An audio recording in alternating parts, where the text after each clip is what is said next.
Assalamualaikum warahmatullahi wabarakatuh. Waalaikumsalam warahmatullahi wabarakatuh. Alhamdulillahi rabbil alamin. Wabihi nasta'inu ala umuri dunya waddin. Wassalatu wassalamu ala sayyidina wa habibina wa nabiyyina wa qurrati a'yunina Muhammadin. Allahumma salli wa sallim wa barik alaihi wa ala alihi wa ashabihi wa man tabi'ahu bi ihsanin ila yaumiddin. Subhanaka la ilma lana illa ma 'allamtana innaka antal alimul hakim. Allahumma salli ala sayyidina Muhammadil fatih lima ughliq wal khatim lima sabaq nasil haqqi bil haqq wal hadi ila siratikal mustaqim wa ala alihi haqqa qadrihi wa miqdarihi al-azim. Amma ba'du. Yang sama-sama kita muliakan dan kita hormati para guru, para kiai, para alim ulama, para habaib, para mudarisin, mudarisat, imam kita juga, dan juga seluruh tentunya DKM Masjid Riyadul Abidin, Bapak Ibu jamaah Masjid Riyadul Abidin yang Allah muliakan. Mudah-mudahan kita selalu dalam istiqamah melaksanakan semua perintah-perintah Allah dan menjauhi larangan-larangannya. Istiqamah juga dalam ketaatan kepada Allah Subhanahu wa taala. Sebelum kita memulai, kita doakan terlebih dahulu guru-guru kita semuanya, para habaib, para guru-guru kita dan para kiai semuanya, alim ulama. Wabil khusus yang berada di Masjid Riyadul Abidin, baik yang masih ada atau yang telah tiada, umumnya dimanapun berada, mudah-mudahan Allah senantiasa mencurahkan rahmat, ampunan, ridha untuk guru-guru kita semuanya, dan senantiasa dalam ridha Allah Subhanahu wa taala dunia dan akhirat. Amin Allahumma amin ya alamin. Al-Fatihah. A'udzubillahi minasyaitonir rajim. Bismillahirrahmanirrahim. Alhamdulillahirabbil alamin arrahmanir rahim maliki yaumiddin. Iyyaka na'budu wa iyyaka nasta'in ihdinas siratal mustaqim siratal ladzina an'amta 'alaihim ghairil maghdubi 'alaihim waladdallin. Amin.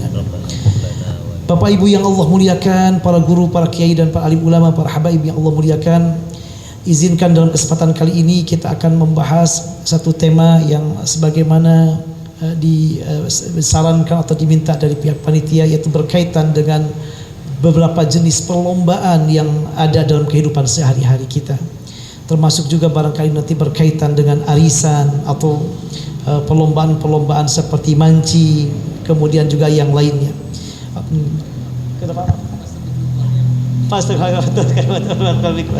Barakallahu fikum. Dan insyaallah nanti kita dalam diskusi kita ada, atau mungkin ada mudakhalat, ada tambahan dari para guru kita, insyaallah nanti setelah kurang lebih sekitar 40 menit Al-Fakir menyampaikan, kemudian kita nanti diskusi baik menyangkut tema atau di luar tema, insyaallah kita diskusi bersama. Ini bab ini sangat penting sekali Bapak Ibu bahagia, dan ini sudah dibahas oleh para ulama fikih, masuknya kepada bab al-musabaqat. Bab al-musabaqat artinya perlombaan-perlombaan, dan ini sudah dibahas oleh para ulama fikih dan sudah terjadi pada masa baginda Rasulullah, perlombaan-perlombaan ini. Allahumma shalli wa sallim wa barik ala sayyidina Muhammad. Mari kita lihat bagaimana penjelasan para ulama khususnya dalam mazhab Syafi'i berkaitan dengan masalah ini. Al-Fakir ambil dari kitab Al-Fiqhul Manhaji ala mazhab al-Imam Asy-Syafi'i, karya tiga alim ulama ternama dari Syafi'i yang mutaakhirin, Dr. Profesor Dr. Mustafa Said Al-Khin, Dr. Mustafa Al-Bugha, dan Syekh Ali Asy-Syarbanji, insyaallah. Pertama adalah apa yang dimaksud dengan al-musabaqah. Al-musabaqah atau perlombaan. Wal maqsudu bil musabaqati huna an yatabara ithnani fa aktsara fi raqdi ad-dawab allati tasluhu lil qurri wal far kal khairi wal ibil ala an takuna min naw'in wahidin. Di musabaqah kata para ulama ahli fikih adalah dua atau lebih di mana satu sama lain saling berlomba, khususnya perlombaannya memacu kepada ad-dawab, hewan. Hewan ini biasanya adalah unta, kemudian apalagi juga kuda. Karena konteks musabaqah ini menurut fikih Islam lebih dianjurkan karena berkaitan dengan jihad, karena berkaitan dengan ketangkasan, persiapan seorang muslim harus siap, harus siaga dalam semua aspek, dalam ketahanan tubuh, dalam menunggang hewan kendaraan dan juga yang lainnya. Nah, untuk konteks sekarang tentunya kita sudah berubah. Bahwa yang dipakai untuk dalam perlombaan tidak hanya dengan hewan, tapi kita kiaskan namanya, dianalogkan, dikiaskan dengan al-khail, dikiaskan dengan al-ibil, dengan kuda, dengan al-ibil, dengan unta. Apa? Misalnya ketangkasan membawa mobil sekarang, kemudian ketangkasan dalam misalnya mengendarai pesawat tempur dan lain sebagainya. Nah, ini termasuk hal-hal yang sangat dianjurkan. Kemudian ala antakuna min naw'in wahidin, dengan catatan perlombaan ini harus satu jenis. Misalnya diperlombakan mobil, ya mobil. Kemudian motor, ya motor. Kalau hewan, kuda dengan kuda, unta dengan unta. Nah, ini jadi harus disyaratkan demikian. Kemudian bagaimana hukum musabaqah ini? Al-musabaqatu sunnatun mawrusatun an Rasulillah SAW. Musabaqah atau perlombaan ini merupakan sunnah hukumnya, dan ini merupakan di antara sunnah yang diwariskan oleh baginda Rasulullah SAW. Nah, ini di antara dalilnya bahwa perlombaan dengan tujuan tadi adalah untuk ada maksud yang istimewa, untuk ketangkasan, kekuatan, persiapan, atau juga biar fisik kita sehat, kecerdasan kita dan semua hal itu sunnah dianjurkan. Di antara dalilnya kata para ulama adalah surah Al-Anfal ayat ke-60. Allah berfirman, wa a'iddu lahum mastata'tum min quwwati wa min ribatil khairi turhibuna bihi aduwallahi wa aduwakum. Allah berfirman, persiapkanlah oleh kalian semampu kalian apa? Min quwwatin, kekuatan fisik, kekuatan kecerdasan, semua bentuk kekuatan, zahiriyah am batiniyah, yang nampak atau yang tidak nampak, yang zahir atau yang batin. Wa min ribatil khairi, khususnya yaitu dalam memacu kuda. Karena memang kuda ini khususnya pada bahasa baginda Rasulullah SAW dan para sahabat merupakan kendaraan dalam berperang yang sangat luar biasa. Makanya memacu kuda ini termasuk di antara yang sangat dianjurkan lagi ya. Sampai Allah dalam ayat ini menyebut kata kuda itu sendiri. Pada Allah, misalnya kalau Allah berfirman mastata'tum min quwwah, kekuatan mencakup semua aspek kekuatan. Allah khususkan wa min ribatil khail, yang berkaitan dengan kuda. Maka punya nilai tersendiri dengan hal itu. Turhibuna bihi aduwallahi wa aduwakum, yang bisa menakuti musuh Allah dan musuh kalian. Intinya seorang muslim harus juga kuat fisiknya, pandai ketangkasannya dalam semua aspek dan lini. Ini di antara dalil yang pertama. Kemudian yang kedua, wa kharabar Ibni Umar radhiyallahu anhu, juga hadis dari Ibnu Umar, hadis sahih riwayat Imam Bukhari dalam sahihnya, disampaikan anna Nabiyya sallallahu alaihi wasallam sabaqal khayl allati qad dummirat. Nabi Muhammad sallallahu alaihi wasallam pernah berlomba dan mengalahkan kuda yang memang sudah dilatih. Ada namanya dummirat. Kata para ulama, dummirat itu dia dikasih makan banyak yang bergizi, kemudian dikuluskan dengan maksud kudanya biar kuat, biar larinya kencang, biar hebat. Nabi Muhammad sallallahu alaihi wasallam dalam sebuah perlombaan pernah mengalahkan kuda tersebut dengan izin Allah. Jadi Nabi Muhammad hebat, menunggang kuda luar biasa. Bahkan beliau dalam hadis yang lain juga punya kendaraan luar biasa, unta beliau. Kata para ulama, nama unta Nabi Muhammad namanya Al-Abba. Ini kata para ulama tidak pernah dalam satu perlombaan unta Nabi Muhammad kalah, gak pernah, kecuali dalam satu waktu aja, satu keadaan saja. Jadi artinya Nabi Muhammad SAW sangat lihai, sangat mahir, pandai dalam menunggang kuda atau menunggang unta. Atau dikiaskan dengan sekarang dalam hal-hal yang berkaitan dengan kekuatan fisik ataupun non fisik. Nah, dari hadis ini para ulama kemudian mengambil kesimpulan bahwa perlombaan dengan niat baik, dengan niat tujuan yang mulia untuk kekuatan umat Islam, untuk ketangkisan, ketangguhan dan semua aspek yang berkaitan dengan kekuatan, maka itu hukumnya sunnah.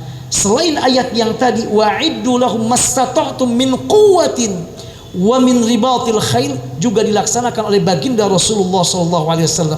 Makanya kata para ulama, al-musabaqatu sunnatun mawruthatun an Rasulillah sallallahu alaihi wasallam. Sunnah yang diwariskan oleh baginda Rasulullah sallallahu alaihi wasallam. Kemudian hadza in qasada bil musabaqati at-tahabbul lil jihad, at-ta'ahub lil jihad, dengan catatan perlombaan bernilai pahala sunnah kalau diniatkan ada niat mulia untuk persiapan berjihad, atau yang untuk konteks sekarang untuk persiapan umat Islam atau untuk persiapan setiap muslim biar kuat fisiknya. Kalau fisiknya kuat maka bisa ibadah lebih utama. Bahkan kalau misalnya suatu saat ada hal-hal yang lain kita sudah siap semuanya. Jika niatnya demikian at-ta'ahub lil jihad, maka hukumnya sunnah. Wa'idad al-quwwah lahu, atau mempersiapkan kekuatan kita. Karena Rasul menegaskan al-mu'minul qawiyyu khairun wa ahabbu ilallahi minal mu'min ad-dha'if. Mukmin yang kuat dalam semua aspeknya, lahir batinnya termasuk fisiknya, lebih baik dan lebih Allah cintai daripada mukmin yang lemah. Wa amma idza qasada bihil fakhr wal khayla kanat haraman. Tapi musabaqah itu kalau niatnya bukan untuk yang tadi, niatnya untuk tafakhur, berbangga-banggaan, niatnya untuk kesombongan semata karena itu, maka hukumnya perlombaan al-musabaqah haram, tidak boleh. Kenapa demikian? Nah, ini Rasul bersabda dalam sebuah hadis sahih, hadis riwayat Imam Bukhari Muslim dari Umar bin Khattab, innamal a'malu binniyat, karena amal tergantung dari niatnya. Musabaqah bisa bersunnah, musabaqah bisa tidak, tergantung dari niatnya. Maka ketika perlombaan apapun kita niatkan karena Allah Subhanahu wa taala, karena halal, yaitu i'dadul quwwah, untuk kekuatan. Amma idza lam yuqsad biha hadza wala dzak fahiya mubahah wa li'annaha min ar-riyadat al-mufidah lil jismi. Adapun kalau ada ikut perlombaan tidak ada niat untuk berjihad, tidak ada niat untuk sombong, maka itu perlombaan hukumnya mubah, boleh-boleh saja. Kenapa demikian? Karena itu sangat bermanfaat untuk tubuh kita.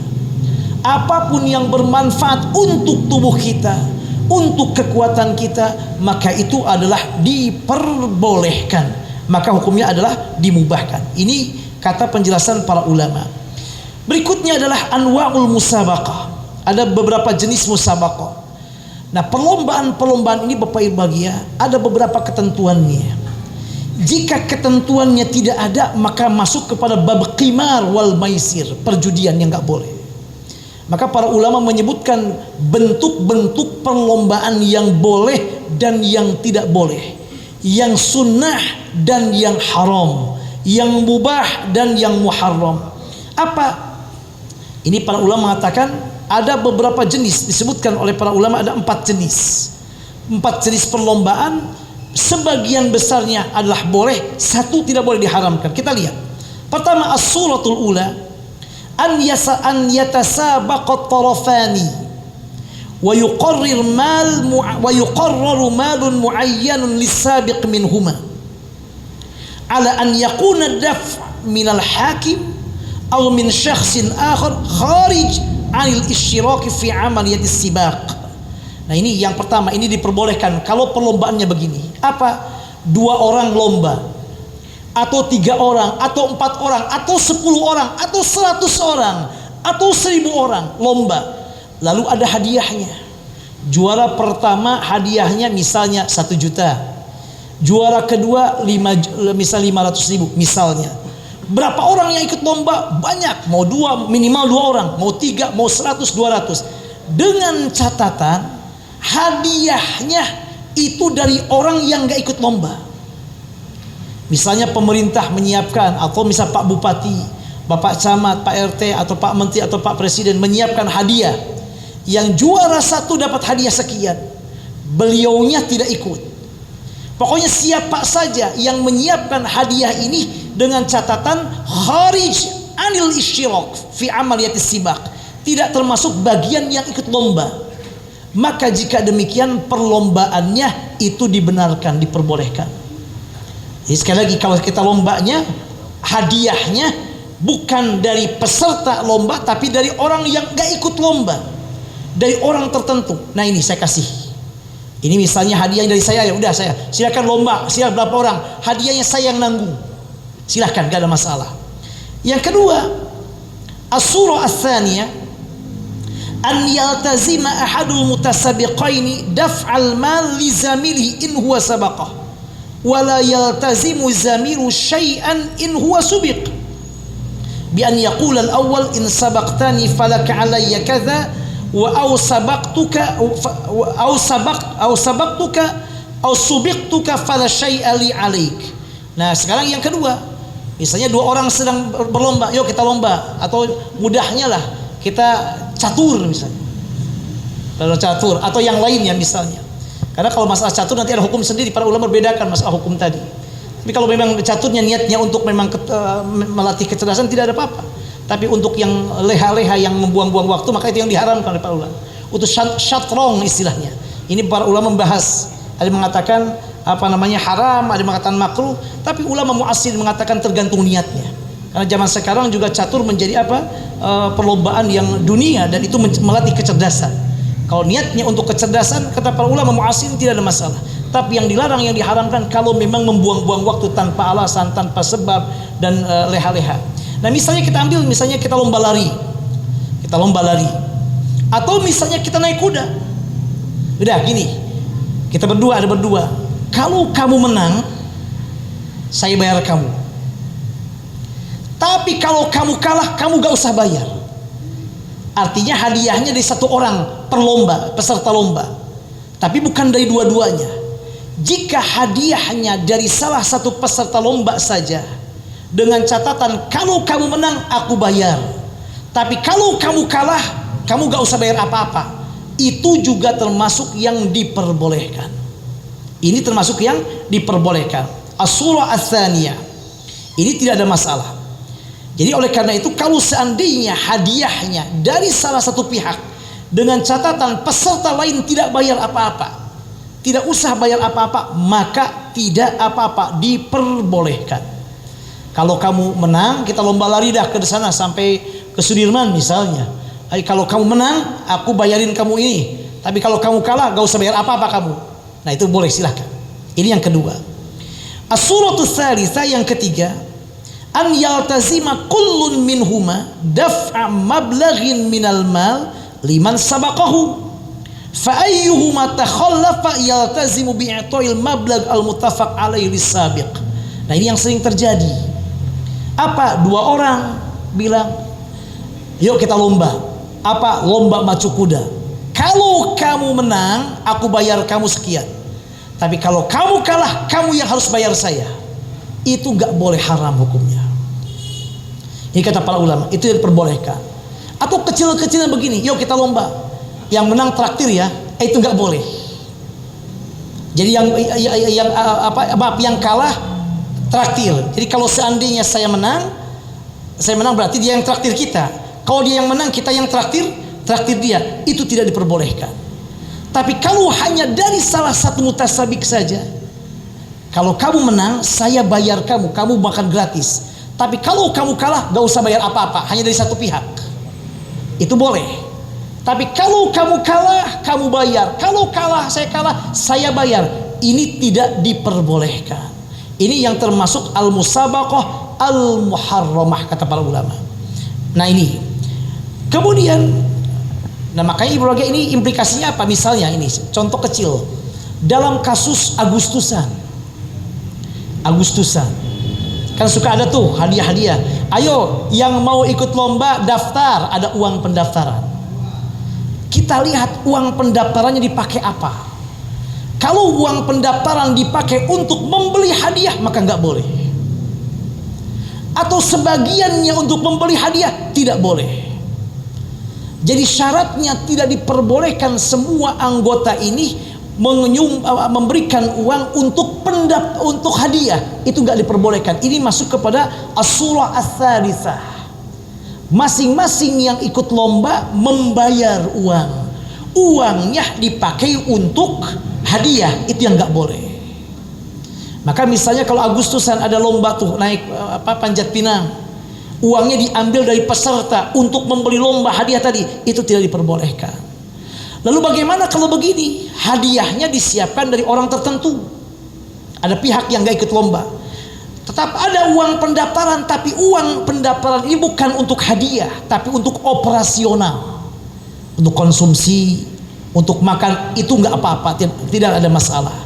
Yang oleh para ulama tidak diperbolehkan kalau kita memungut uang dari orang-orang yang ikut lomba dan uang itu dipakai untuk apa? Dipakai untuk hadiah. Ini yang tidak diperbolehkan.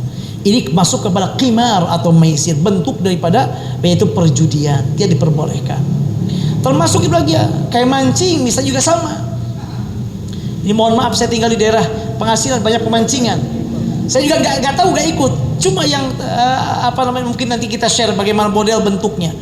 Cuma biasanya model bentuknya adalah dia bayar, kemudian setiap orang peserta bayar, kemudian mendapatkan hadiah dari uang tersebut, maka itu diperbolehkan. Atau mungkin dia membayar tapi bukan membayar dari ikan.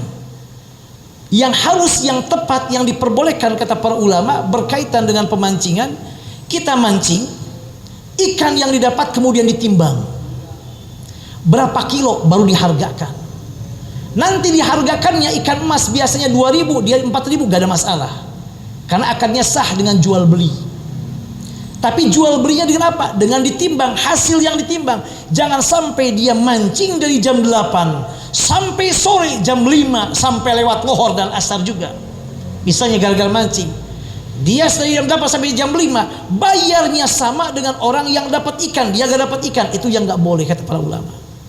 Maka para ulama mengatakan untuk pemancingan misalnya dia dapat ikan, kemudian bayar berapa ikannya yang didapatkan, ditimbang, kemudian bayar per kilonya berapa, itu baru yang dibenarkan.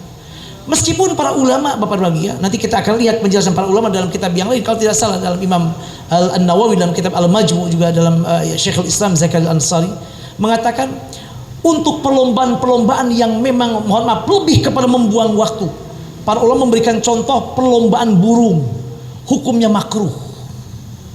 Kenapa makruh? Karena manfaatnya tidak banyak, tidak ada. Kalau dulu dengan kuda, jelas kuda untuk berjihad, dengan unta untuk berjihad.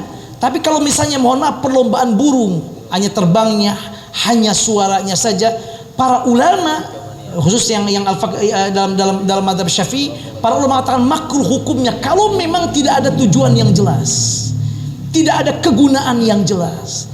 Karena masuk kepada bab membuang-buang waktu tanpa hal yang penting. Sementara Rasul mengatakan min husni islamil mar'i tarkuhu ma la ya'nihi. Di antara Islam baik seorang meninggalkan sesuatu yang tidak penting. Jadi artinya bahwa dalam hal ini, dalam perlombaan sangat banyak sekali hal yang berkaitan. Sekali lagi yang tidak diperbolehkan, setiap peserta lomba membayar uang dan uangnya dipakai untuk apa? Dipakai untuk hadiah. Tapi kalau dia ada pembayaran uang pendaftaran, hanya uang pendaftarannya tidak dipakai untuk hadiah, dipakai untuk operasional, para ulama mengatakan tidak ada masalah.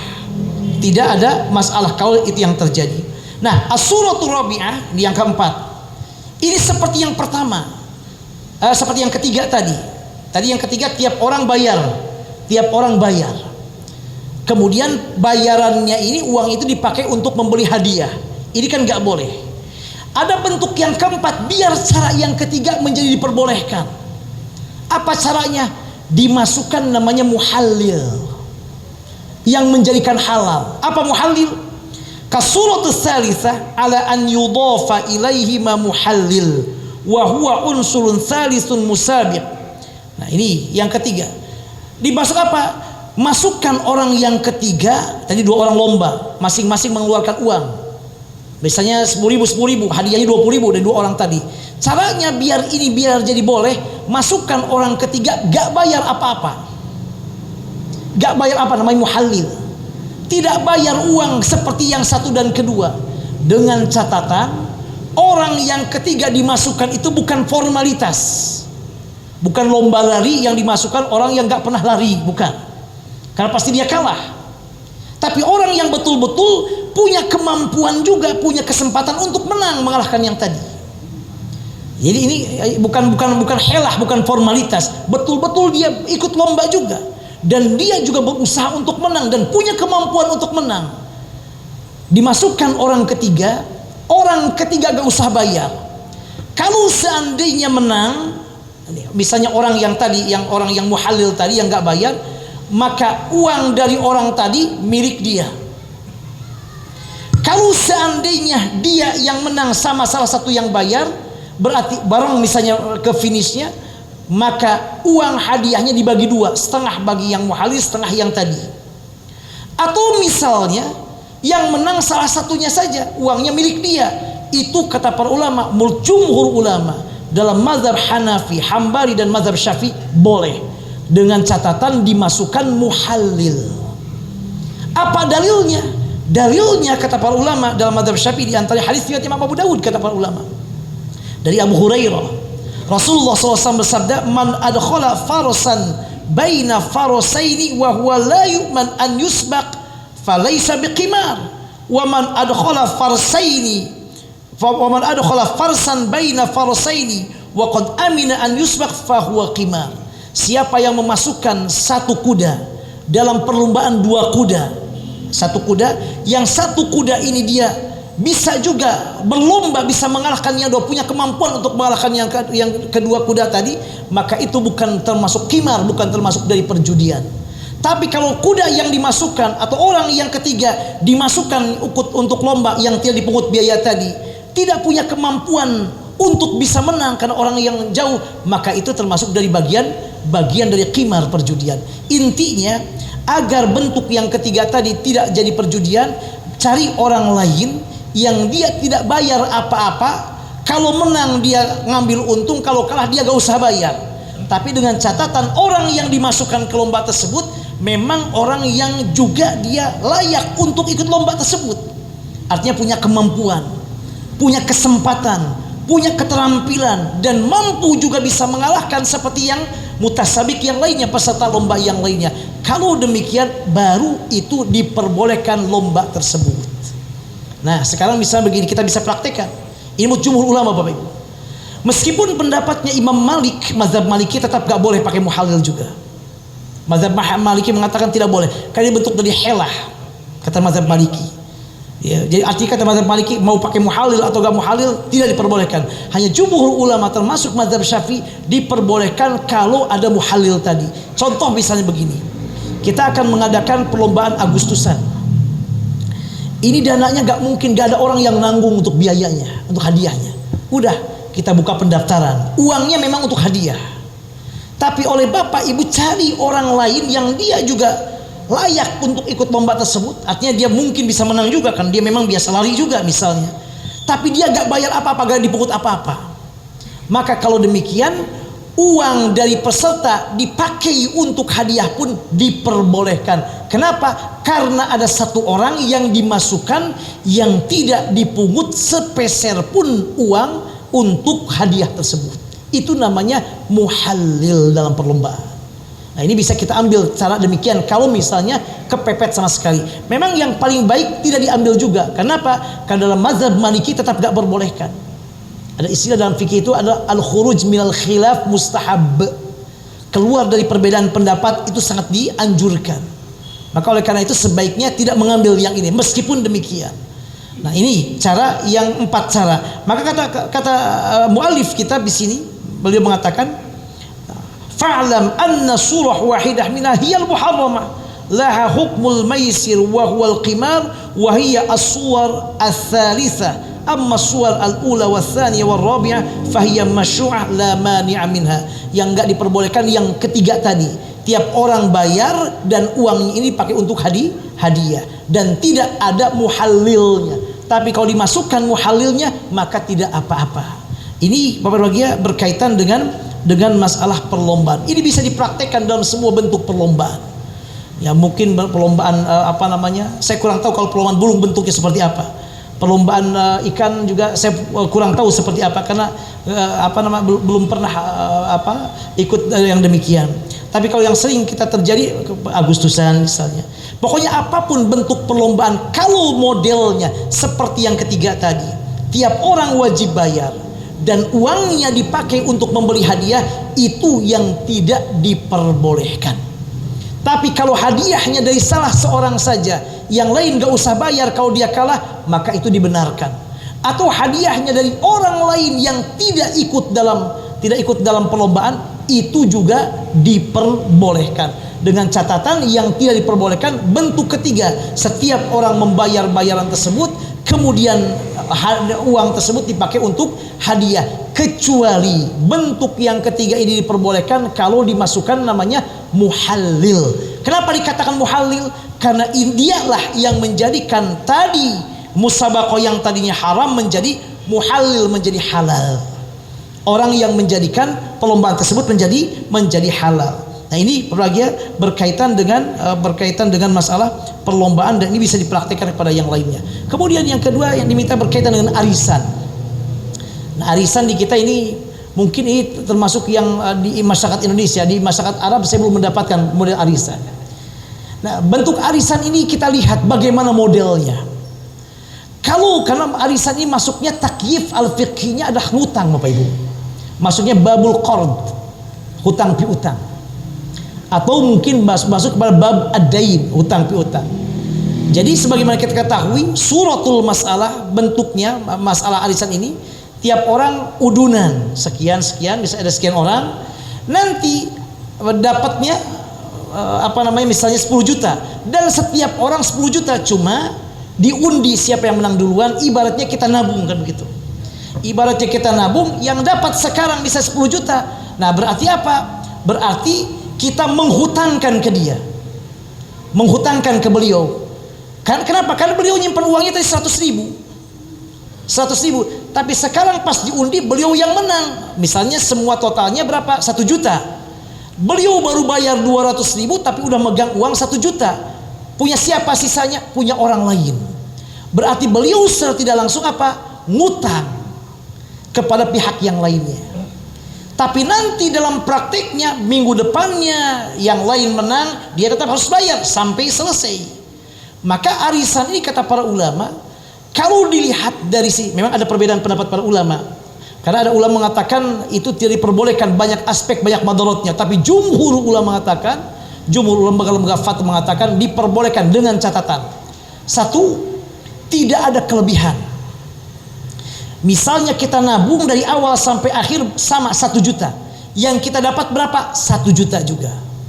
Tidak boleh menjadi ada bunganya, jadi 1 juta kemudian jadi 1,5 juta misalnya, atau 1 juta 10 ribu, atau 1 juta 5 ribu.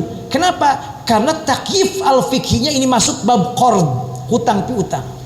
Dan akad hutang piutang, akdul qardi dalam masalah fikih Islam masuknya akad tabarruat, bukan akad muawadhat. Apa muawadhat tabarruat? Tabarruat itu kita nolong orang, tujuannya nolong orang, bukan cari untung. Beda dengan jual beli. Jual beli memang masuknya akad muawadhat, kita nyari untung. Maka saya punya barang 5 ribu, saya beli, saya jual 10 ribu, gak ada masalah. Saya belinya 5 ribu, tapi saya jual 10 ribu, saya untung 5 ribu, gak apa-apa. Kenapa? Akadnya jual beli, dan jual beli bukan tabaru, bukan nolong orang, tapi masuknya kepada akad untuk muawadhat, mencari untung. Sementara kita kalau ngutangin orang lain al-qard, itu masuknya kepada akadnya akad tabarruat, nolong orang lain, bukan akad muawadhat. Maka kata para ulama, tidak diperbolehkan dalam akad tabarruat termasuk qard, hutang piutang, ada kelebihannya. Misalnya begini lagi ya, Pak, saya pinjam uang berapa? 100 ribu, baik. Kapan dibalikin? Insya Allah bulan depan, boleh. Tapi ingat ya, di akad dia dibilang, Bapak pinjam 100 ribu, tapi balikinnya gak 100 ribu loh Pak. Jadi berapa? 110 ribu. Itu gak boleh. Itu termasuk riba, tidak diperbolehkan. Kenapa? Karena akadnya ngutang, gak boleh kita cari keuntungan dari ngutangin ke orang lain, gak boleh. Karena sekali utang itu sendiri, qard itu sendiri, akadnya bukan muawadhat, tapi tabarruat, nolong orang lain. Apa keuntungannya bagi kita kalau begitu? 100 ribu dibayar 100 ribu, thawab minallah, pahala dari Allah. Karena kata Rasulullah SAW, siapa yang meminjamkan 2 kali sama bersedekah 1 kali. Bahkan man yassara ala mu'sirin yassarallahu lahu fid dunya wal akhirah. Allah mudahkan dunia dan akhiratnya. Maka jangan cari untung dari dia. Dia 100 ribu, 100 ribu. Kecuali begini, 100.000 Pak, iya 100.000. Bayarnya 100.000 juga. Ternyata yang utang tadi merasa berhutang budi. Di akadnya nggak dilebihkan, nggak 100.000 juga. Hanya dia merasa berhutang budi. Akhirnya pas bayar, Pak, ini hutang saya 100.000 tapi saya lebihkan 10.000. Sebab terima kasih saya kepada Bapak. Nah itu nggak apa-apa. Asal tidak disebutkan dalam akad ketika ngutangnya. Saya ngutangkan ke Bapak 100.000 tapi ingat bayarnya nanti 110.000. Nah itu yang nggak boleh. Disebutkan di akadnya. Tapi kalau nggak disebutkan di akadnya, pas bayar orang yang berhutang merasa berhutang budi, dilebihkan oleh dia, maka itu kata Rasulullah SAW, ahsanu qadaan, sebaik-baik mayar. Nggak apa-apa, gitu, halal. Asal nggak disyaratkan dalam akadnya. Kenapa begitu? Ada kaidah penting kata para ulama, kullu qardin jarra naf'an fahuwa riba. Semua hutang piutang yang ada manfaatnya fahuwa riba, maka itu masuk kepada riba, nggak boleh. Ini termasuk begini para ulama, Bapak bagian ini nggak boleh juga. Misalnya, mohon maaf ini, ada orang minjem uang ke kita, berapa? 100.000, Pak 100.000, iya. Oke Pak, saya pinjamin 100.000, tapi tolongin ya, tolong ya Pak ya, angkatin kursi itu nggak boleh Pak. Tolong angkatin kursi, tolong pindahin mobil, nggak boleh. Kenapa? Karena itu sama dengan manfaat juga. Dan jumhur ulama mengatakan manfaat juga adalah mal, adalah uang juga. Kalau ada orang mindahin kursi, berhak dibayar Bapak Ibu? Berhak dibayar. Berapa? 5.000 sekalipun gak apa-apa. Berarti secara tidak langsung dia ngutangin 100.000, betul gak disebutkan, tapi minta tolong ngangkut kursi segala macam. Berarti dia ada manfaat diambil dari orang yang berhutang kepada dia. Apa? Ngangkat kursi. Kullu qardin jarron naf'an fahuwa riba. Maka kata para ulama dulu, para sahabat begini Bapak Ibu, setiap kali dia meminjamkan uang langsung pulang dia, gak lama-lama. Termasuk kecilnya, kasih uang ini kecil sekali, tapi usahakan kalau hutang piutang jangan bicara, jangan minta tolong apapun juga, langsung pergi aja. Nanti udah agak lama, udah 1 jam 2 jam baru ketemu lagi, tolong ambilin, tolong bawa mobil dong, nah boleh. Tapi ketika akadnya pindah dulu, pergi dulu kemana, nanti baru setelah agak lama baru ketemu lagi. Misal begini, pinjamin utang di 100.000, ya pinjam 100.000, ya 100.000. Tolong dong nyalain mobil aja. Itu nggak boleh juga, itu manfaat juga. Jadi begitu akad selesai hutang piutang selesai, pulang, baru besoknya sorenya atau jam berikutnya baru minta tolong, nggak ada masalah. Kalau lepas dari akad, udah pisah antara muta'aqidainnya itu yang melakukan transaksinya tadi. Nah untuk yang arisan, selama memang tidak ada kelebihan dari pembayaran dan masing-masing insya Allah komitmen membayarnya, maka tidak ada masalah. Bahkan para ulama mu'asirin mengatakan itu bisa termasuk sunnah hukumnya kalau diniatkan untuk saling menolong. Wa ta'awanu 'alal birri wat taqwa wa la ta'awanu 'alal itsmi wal 'udwan. Karena orang merasa tertolong, perlu uang 1 juta, gak punya uang, dengan arisan dapat 1 juta meskipun dia tetap harus bayar, tapi tertolong, maka bentuk ta'awun, dengan catatan tidak boleh ada dilebihkannya.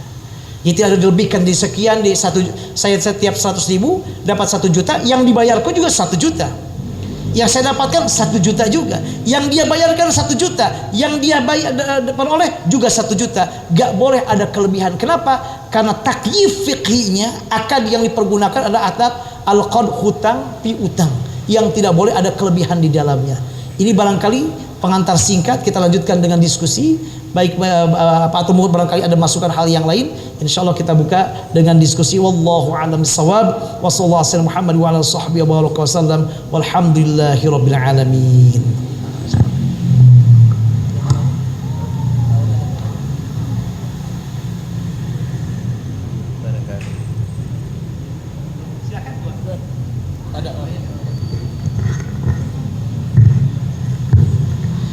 Bismillahirrahmanirrahim. Assalamualaikum warahmatullahi wabarakatuh. Izin bertanya Pak Kiai, untuk tentang pembahasan kita mengenai perlombaan. Bagaimana kalau perlombaannya itu untuk membela negara, kemudian yang kita bela negara ternyata bukan negara muslim, misalnya mewakili negara Kamboja atau mewakili negara Thailand, gitu contoh, bukan negara muslim intinya. Yang kedua, tentang biaya pendaftaran untuk hadiah lomba. Bagaimana kalau untuk pendaftaran itu bentuknya untuk door prize? Misalnya kita lomba maraton gitu, ternyata kita tunggu ada door prize-nya gitu. Itu aja sedikit pertanyaan dari saya. Terima kasih. Assalamualaikum warahmatullahi wabarakatuh. Waalaikumsalam warahmatullahi wabarakatuh. Barakallahu fiik wa jazakumullah khairan katsiran. Pertanyaan sangat bagus sekali Pak. Barakallahu fiik. Pertama Bapak Ibu bahagia, mencintai tanah air merupakan di antara ajaran inti agama kita. Hubbul watan. Rasulullah SAW sangat mencintai kota kelahirannya. Mencintai tanah air tidak bertentangan sama sekali dengan agama kita yang mulia. Ketika Nabi Muhammad akan hijrah dari Mekah ke Madinah, beliau berbicara ke negeri Mekah. Wahai negeri Mekah, wallahi innaki la khairu ardillah wa ahabbu ardillahi ilayya. Demi Allah wahai negeri Mekah, engkau negara yang paling Allah cintai, sebaik-baik muka bumi, tanah di muka bumi ini, dan merupakan tanah yang paling aku cintai. Walaula anna qaumaka akhrajuni ma kharajtu minki. Kalau bukan karena pendudukmu yang mengusirku, aku gak akan pernah meninggalkanmu, kata Rasulullah SAW. Al-Imam Ibnu Hajar Al-Asqalani Asy-Syafi'i ketika menjelaskan hadis tersebut dalam kitab Fathul Bari mengatakan, wa fihi dalilun ala masyru'iyyati hubbil watani wal hanin ilaih. Itu merupakan di antara dalil wajibnya kita, di syariatnya kita mencintai tanah air dan menyayanginya. Ini yang pertama. Yang kedua, Allah Subhanahu wa taala dalam Al-Qur'an dalam surah An-Nisa ayat ke-59 menegaskan, ya ayyuhalladzina amanu athi'ullaha wa athi'ur rasulah wa ulil amri minkum. Taatlah kepada Allah, Rasulnya, dan ulul amri, pemerintah. Sebagian ulama mengatakan ulul amri adalah para ulama, khususnya para fuqaha. Sebagian mengatakan adalah yaitu para pemerintah. Dari ayat ini para ulama mengatakan wajib kita mentaati pemerintah kita. Jika seseorang misalnya tugasnya jadi militer, jadi polisi, tentara, ditugaskan oleh pemerintah untuk apa? Menjadi tentara keamanan dunia. Yang dijaga, dibela misalnya di daerah Kamboja ataupun Thailand yang bukan muslim, bukan juga ahlul kitab misalnya karena Buddha atau misalnya Konghucu, apakah kita boleh dan dapat pahala? Dapat pahala. Kenapa dapat pahala? Dari segi ketaatan kepada pemimpinnya. Maka taat kepada pemimpin, subhanallah bahagia, para ulama sepakat wajib taatnya. Bahkan dalam mazhab Syafi'i termasuk disunnatkan di khutbah kedua, khutbah Jumat, mendoakan para pemimpin. Bapak Ibu, saya nggak ikut partai apapun, nggak. Saya nggak ikut partai kemana apapun juga. Saya nggak paham yang demikian. Cuma menurut para penjelasan para ulama, betapa kita wajib mencintai tanah air. Sampai dalam mazhab Syafi'i dianjurkan dalam khutbah kedua selain mendoakan muslimat, disunahkan mendoakan siapa? Para pemimpin. Kenapa? Karena kemaslahatan kita ibadah dengan tenang tergantung diantara dengan pemimpin. Ya meskipun ya pemimpin tidak semuanya baik, dalam sejarah juga demikian. Kita doakan tentunya kebaikan insyaallah, mudah-mudahan jadi yang lebih amanah lagi, yang lebih bertakwa kepada Allah Subhanahu wa taala. Jadi sekalipun misal yang dibela bukan negara muslim, tetap wajib mentaati pemerintah dan membelanya tetap bagian dari ibadah. Kita kan menjadi tentara di perbatasan misalnya yang konflik. Silahkan, nggak ada masalah. Bahkan bukan hanya itu Bapak Rogia, agama kita mengajarkan bahwa memberikan kasih sayang, membela siapapun yang wajib dibela itu adalah bagian dari ibadah. Islam tidak begini, yang dibela hanya orang Islam, tidak. Jika ada orang lain, bahkan kata para ulama, jika seandainya ada hewan mau tenggelam, itu di antara sebab bolehnya kita menjama takhir sholat kita. Demi apa? Nolong apa Bapak Ibu? Hewan kita tolong. Ada saudara kita non muslim mau tenggelam, kita tolong atau kita biarkan? Sholat dulu atau nolong dia? Nolong dia dulu. Sholatnya boleh diakhirkan. Bahkan mungkin kalau sampai qadha sholat asar kita nih sampai masuk maghrib gara-gara nolong dia, tidak ada masalah dan tidak berdosa. Bahkan kita berpahala karena nolong menyelamatkan orang tersebut. Maka oleh karena itu dalam agama kita tidak dibatasi dengan agama ketika kita menyayangi, menolong orang, tapi menolong dalam hal-hal yang kebaikan, bukan misalnya menolong dalam perbuatan kemaksiatan. Dalam kebaikan, bukan dalam kemaksiatan. Kalau untuk kemaksiatan, jangankan saudara kita yang non muslim, yang muslim pun jangan ditolong. Wa ta'awanu 'alal birri wat taqwa wa la ta'awanu 'alal ismi wal 'udwan. Jadi oleh karena itu boleh Bapak, tidak ada masalah. Dan itu bahkan termasuk bagian pahala yang luar biasa Bapak. Kemudian yang kedua, kalau perlombaan dalam bentuk door prize. Door prize termasuk juga di antara bagian hadiah. Memang para ulama beda pendapat. Termasuk beberapa kita kalau jual beli begini. Jual beli. Misalnya para ulama kita kesuka ada tuh yang membeli sekian dapat poin. Yang membeli sekian dapat hadiah untuk undian sekian. Kata para ulama boleh dengan catatan harga barang yang dijual adalah ujratul misli. Maksudnya harganya sama, normal, bukan ditaikkan. Tapi kalau seandainya harganya asalnya barang yang dijual itu 2.000, kemudian karena nanti yang dapat sekian, dapat kupon, dapat poin, harganya ditaikkan jadi 3.000, maka itu tidak diperbolehkan, masuk kepada hal yang harus dijauhi. Untuk hati-hati agar tidak masuk kepada bab qimar, perjudian. Jadi kalau misalnya ada undian harganya normal 2.000, maka ketika ada door prize dari dia itu anggap hadiah dari dia.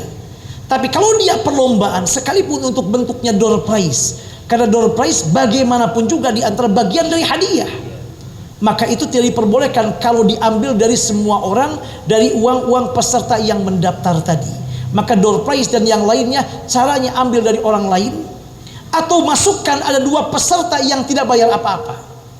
Itu cara, atau 1 orang nggak apa-apa, 1 orang masukkan dia nggak bayar apa-apa, yang lain bayar. Itu para ulama, jumhur ulama termasuk mazhab Syafi'i membolehkan dan tidak termasuk qimar, tidak termasuk perjudian. Kenapa? Karena ada muhallilnya. Dimasukkan 1 orang nggak usah bayar apa-apa, ada muhallilnya. Wallahu a'lam bissawab. Silakan Bapak Ibu kalau ada yang perlu disiapkan.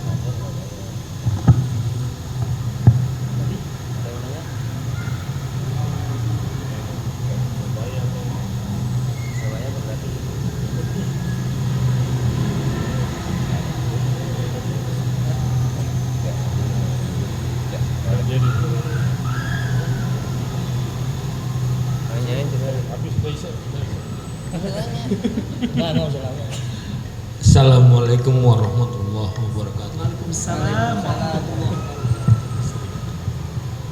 Ustaz, saya mau tanya soal kalau kita kirim misalkan bungkus kita harus kirim 5 misalkan dapat hadiah, itu gimana?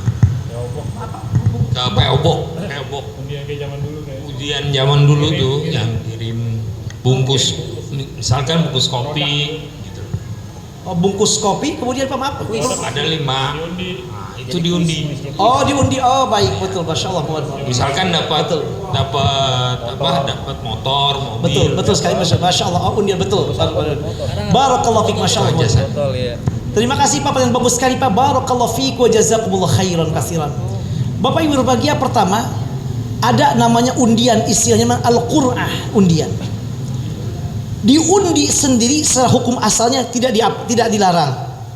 Diundi gak dilarang. Kata para ulama, jadi gak setiap yang diundi kemudian haram, itu kayak perjudian, tidak.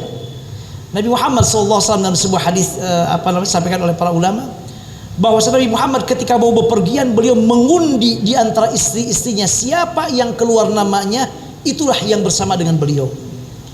Jadi tidak setiap yang diundi kemudian diharamkan, tidak. Contoh yang lain kata para ulama, Nabi Yunus alaihissalam ketika beliau naik kepada kapal, di kapal kelebihan orang, kalau gak dilemparkan salah satu semua akan mati, tenggelam kapal tersebut. Maka diundilah siapa yang namanya keluar, itulah yang mohon maaf dilemparkan ke laut. Dikeluarkan Nabi Yunus yang keluar. 2 kali ulang lagi, kedua kali Yunus juga yang keluar. Yang ketiga kali keluar juga Nabiullah Yunus alaihissalam. Akhirnya Nabi Yunus alaihissalam kemudian yang dilemparkan ke laut, dimakanlah oleh hut ikan tunun. Keluarlah zikir la ilaha illa anta subhanaka inni kuntu minaz zalimin, dan dikembalikan ke kampungnya. Tadinya beliau meninggalkan orang-orang kampungnya karena gak mau diajak menyembah Allah. Oleh Allah berkehendak yang lain, dengan jalan dilemparkan, dikembalikan lagi, disemburkan oleh ikan tersebut sampai kembali ke kampung halamannya lagi. Dari ayat tersebut dan juga hadis yang tadi, para ulama mengatakan undian secara hukum asal tidak ada masalah. Nah sekarang kita mengirimkan bungkus kopi untuk mendapatkan undian 5 atau 4, apakah termasuk yang diperbolehkan? Kalau demikian bentuknya tidak apa-apa Ibu, tidak ada masalah. Kenapa? Karena kita mengirimkan apa? Mengirimkan bungkus kopinya saja. Kemudian adapun hadiah yang tadi, kita gak memberikan uang segala macam. Kita kopi ya untuk kita minum, atau mungkin cari kopi dari mana, tempat mana, yang penting ada bungkus kopinya. Yang beli kopinya tetangga kita yang ngirimkannya misalnya. Jadi gak ada unsur kita memberikan untuk hadiah tadi. Nah, kalau modelnya demikian tidak apa-apa, maka door prize yang tadi ataupun hadiah motor tadi dianggap hadiah atau hibah dari perusahaan untuk siapapun yang mendapatkan undian tersebut. Jadi sekalipun diundi, dikocok keluar, gak apa-apa. Karena tidak setiap yang dikocok kemudian qimar, perjudian, tidak. Kalau modelnya demikian, maka itu tidak apa-apa dan halal dan juga tidak diharamkan. Wallahu a'lam bissawab.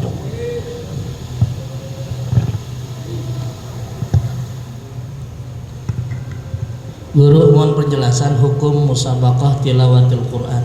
Makasih. Barakallahu fiik wa jazakumullah khairan katsiran. Ini pertanyaan bagus sekali Ustaz Abdul Fadil. Barakallahu fiik. Pertama, tentang hukum membaca Al-Quran, yaitu dengan dilagukan. Jumhur ulama mengatakan, bukan jumhur, mungkin 99% ulama mengatakan enggak ada masalah. Karena Rasul mengatakan bacalah Al-Quran dengan suara yang indah. Kemudian Nabi Muhammad seringkali mendengar dari para sahabat, di antaranya Ibnu Mas'ud. Kata Rasulullah, wahai Ibnu Mas'ud, coba bacakan Al-Quran di hadapan saya. Kata Ibnu Mas'ud, ya Rasulullah, aqra'ul Quran wal Quran unzila ilaik. Rasul, apakah saya membacakan Al-Quran di hadapan anda? Al-Quran diturunkan kepada anda. Kata Rasulullah, saya suka mendengar suara Ibnu Mas'ud yang indah bacaannya. Maka dari hadis ini para ulama kemudian mengatakan membaca Al-Quran dengan dilagukan, istilahnya mujawwad. Ada murattal, ada mujawwad yang dilagukan. Ada soba, ada bayati, segala macam, termasuk yang dianjurkan. Karena kalau dibacanya oleh kayak misalnya Muammar dulu kan, kemudian kori-kori internasional, menyentuh hati kita. Apalagi yang membacanya orang Arab yang paham artinya. Jadi kapan dia naikkan suara yang diturunkan, masya Allah. Ini khususnya terkenal di ulama-ulama Mesir. Ulama-ulama Mesir. Ini masya Allah luar biasa. Qurra, mulai dari Syekh Abdul Basit, Syekh Mahmud Khalil Al-Husari, yang sekarang masih ada dokter nama Nuaini. Kemudian juga ada Syekh bin Syawi. Beliau mujawwad semuanya, guru-guru yang luar biasa, alhamdulillah. Tidak ada masalah dari segi apa Al-Quran dilagukan, gak ada masalah. Karena memang ada ilmunya, ada ilmunya, ada nahawan, ada bayati dan segala macamnya. Nah, bagaimana dengan musabaqah? Juga tidak ada masalah dengan catatan tadi. Kita terapkan kaidah musabaqah tadi. Siapa yang memberikan hadiahnya, bukan uang hadiahnya diambil dari peserta. Dan biasanya di mana-mana di negara-negara Arab biasanya itu disiapkan oleh pemerintah. Dan Bapak Ibu ya, lomba-lomba yang berkaitan dengan Al-Quran, kalau yang mengadakan negara Arab hadiahnya besar. Yang paling tinggi sampai sekarang Dubai. Baik syarhul Quran, hifdzul Quran, tilawatul Quran atau yang lainnya, pokoknya berkaitan dengan Quran. Hadiahnya berapa Ibu? 1,5 miliar. 1,5 miliar. Belum nanti bonusnya. Belum negara yang lainnya, betapa mereka tasjih kepada ahlul Quran. Jadi artinya bahwa musabaqah Al-Quran, musabaqah diniyah, ulum diniyah, pas Ramadan ada musabaqah, silakan, tidak masalah. Tapi kaidahnya tadi, hadiah tidak boleh diambil dari para peserta. Hadiah imma disiapkan oleh orang yang lain atau oleh pemerintah atau yang lainnya, atau kalaupun diambil dari hadiah dari peserta yang daftar, masukkan satu peserta yang dia bagus juga luar biasa, yang tidak dipungut bayaran apa-apa, namanya muhallil. Maka oleh karena itu maka menjadi musabaqahnya menjadi musabaqah yang mubahah, yang jaizah, bal mustahabbah, sunnah hukumnya, karena berkaitan dengan Al-Quran. Di Mesir rutin itu. Di Mesir rutin sekali ada hifdzul Quran, ada syarhul Quran. Kayak di Indonesia juga alhamdulillah masya Allah sekarang sudah mulai sangat menjamur sekali. Kemudian juga ada mujawwad yang dilakukan kita namanya di musabaqah tilawatul Quran, MTQ-nya, yaitu dengan dilakukan dan yang lainnya, murattalnya, tilawahnya, sampai subhanallah lagi. Al-Quran ini Allahu Akbar. Gak ada satupun kitab suci Bapak Ibu di dunia ini diakui oleh siapapun juga yang bisa dihafal melebihi hebatnya komputer sains Al-Quran. Al-Quran bisa dihafalkan oleh orang yang yang buta, yang melihat, anak kecil yang tidak termasuk, orang yang IQ-nya kurang pun, yang autis, bisa ngapal Al-Quran di Mesir. Bahkan sekarang muncul lagi yang terakhir, yang sebelumnya 2 tahun yang lalu, 3 tahun yang lalu, udah agak besar. Beliau Kalau ditanya apa-apa gak tahu. Siapa bapaknya gak tahu namanya. Siapa ibunya gak tahu. Siapa namanya gak tahu. Tapi dikatakan, lanjutkan ayat ini, lanjut dia. Baca ini, lanjut dia. Terus lewat apa? Hanya mendengarkan dari televisi yang di atas Syekh Usori itu, atau televisi atau apa namanya, al-idza'ah, media, radio, dari tasjil, rekaman dengan izin Allah Subhanahu wa taala. Maka musabaqah tilawatil Quran tidak ada masalah. Memang ada sebagian misalnya kita mendengar itu gak boleh lagu Quran dilagu-lagukan, ya kita hormati pendapatnya. Tapi para ulama nggak masalah. Kalaupun itu dilagukan, lagunya pun nggak kayak lagu yang lainnya, enggak. Ada ilmunya. Ada lagunya begini, begitu segala macam. Dan itu yang ahli yang paham demikian udah memahami hal itu. Bahkan di Mesir ada khusus, apalagi di Al-Azhar. Di Al-Azhar ada khusus, yaitu jurusan Al-Quran. Jadi fakultas Al-Quran. Daerah Tonto, bukan di Kairo. Lama kuliahnya kayak kedokteran 7 tahun. Yang lain S1 4 tahun selesai. Keluar, kecuali Syariah wal Qanun 5 tahun. Untuk Al-Quran 7 tahun. Nanti dipelajari mulai tajwidnya, mulai mujawadnya, tilawahnya, termasuk kiroahnya, kiroah asyrohnya, kiroah sab'ahnya, bahkan sampai kiroah 14 dipelajari. Itu dipelajari dia, termasuk juga lagu-lagu dalam membacanya. Jadi artinya musabaqah tilawatil Quran masyru', bahkan mustahabbah, sangat dianjurkan. Terlebih konteks sekarang, hanya dalam penghadiahannya tidak boleh diambil dari para peserta. Kalaupun diambil oleh para peserta, siapkan 1 orang atau 2 orang yang tidak bayar sama sekali, yang disebut dengan muhallil. Wallahu a'lam bissawab.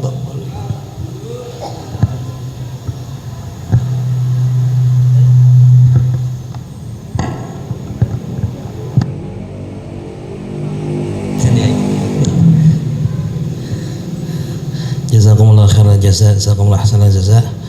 Haturkan terima kasih yang sebesar kepada guru kita Fadilatul Ustaz Dr. Kiai Haji Saifullah MA atas kajiannya dan ilmunya. Mudah-mudahan jadi ilmu yang barokah serta bermanfaat untuk kita semua. Amin Allahumma amin. Hadirin hadirat jamaah Masjid Malam Senin Masjidil Abidin, sebelum kita baca doa ada beberapa maklumat.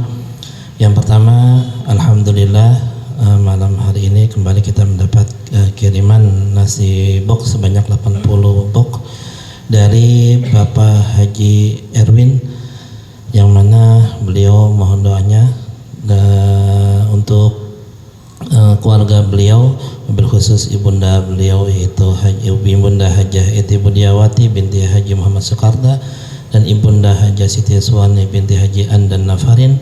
Semoga beliau sekeluarga semua senantiasa dengan kesehatan dan kesuksesan serta keselamatan dan keberkahan dunia dan akhirat. Amin Allahumma amin. Kemudian yang kedua maklumat, kemarin hari Kamis salah seorang jamaah pengajian kita, yaitu orang tua kita almarhum Bapak Haji Maulana Madinah binti Haji Utsman yang biasa duduk di depan, kemarin dipanggil oleh Allah Subhanahu wa taala. Mudah-mudahan segala amal beliau diterima oleh Allah Subhanahu wa taala, dilipat gandakan, segala kekhilafan dan kekurangannya dimaafkan oleh Allah Subhanahu wa taala, ditempatkan di sisi yang terbaik oleh Allah Subhanahu wa taala, dan keluarga yang ditinggalkan diberi ketabahan, kesabaran oleh Allah Subhanahu wa taala. Kemudian yang berikutnya informasi tentang kajian Majelis Adia Ulami pimpinan guru kita Kiai Haji Khairul Hamri, insyaallah besok pada hari Rabu tanggal 17 Desember 2025 malam Kamis akan mengadakan kajian Majelis Adia Ulami bersama guru kita Kiai Haji Khairul Hamri. Insyaallah juga akan didampingi oleh Kiai Haji Alam Syah Sa'ali, dan waktunya insyaallah Rabu malam Kamis tanggal 17 Desember 2025 setelah sholat isya berjamaah jam 20 atau malam. Mudah-mudahan niat serta hajat dan juga agenda kita pada pekan ini dimudahkan, di segala dilanjutkan oleh Allah Subhanahu wa taala, dan kita semua diberi kesempatan untuk menghadirinya. Untuk Al-Fatihahnya ini kita mohon pada guru kita Kiai Haji Dr. Saifullah, pada beliau waktu yang Masya Allah. Barakallahu fiik Ustaz Al-Fadil. Marilah Bapak lagi kita doakan yang tadi disebutkan, mudah-mudahan Allah Subhanahu wa taala mengabulkan doa-doa kita dan mengabulkan semua hajat dan keinginannya, dan yang juga mudah-mudahan yang sudah wafatnya Allah ampuni segala dosa kesalahannya, Allah curahkan rahmat ampunan dan ridha-Nya. Pun demikian semua hajat dan keinginan sahibul hajat yang tadi sampaikan mudah-mudahan Allah kabulkan. Allahumma salli ala sayyidina Muhammad wa sahbihi wa barik wa sallim ajma'in amin. Allahumma lakal hamdu hamdan yakunu ahaqqul hamdi bik wa afdalul hamdi lak wa ahabbul hamdi ilaik. Allahumma lakal hamdu fis sarra'i wad dharra wasyiddati wal rakha wal afiyati wal bala was sinin wad duhur. Allahumma salli ala sayyidina Muhammadin fil awwalin wal akhirin wa sallim ala sayyidina Muhammadin fil ma'ala ila yaumiddin. Allahumma salli ala sayyidina Muhammadin salatan tunjina biha min jami'il ahwali wal afat wa taqdi lana biha jami'al hajat wa tutahhiruna biha min jami'is sayyi'at wa tarfa'una biha indaka 'ala ad-darajat وتبلغنا بأقصى الغايات من جميع الخيرات في الحياة وبعد الممات. اللهم صل على سيدنا محمد صلاة يا أرحم الراحمين تنجينا بها من جميع الأهوال وتقضي لنا بها جميع الحاجات بفضلك يا كريم يا أرحم الراحمين يا قاضي الحاجات.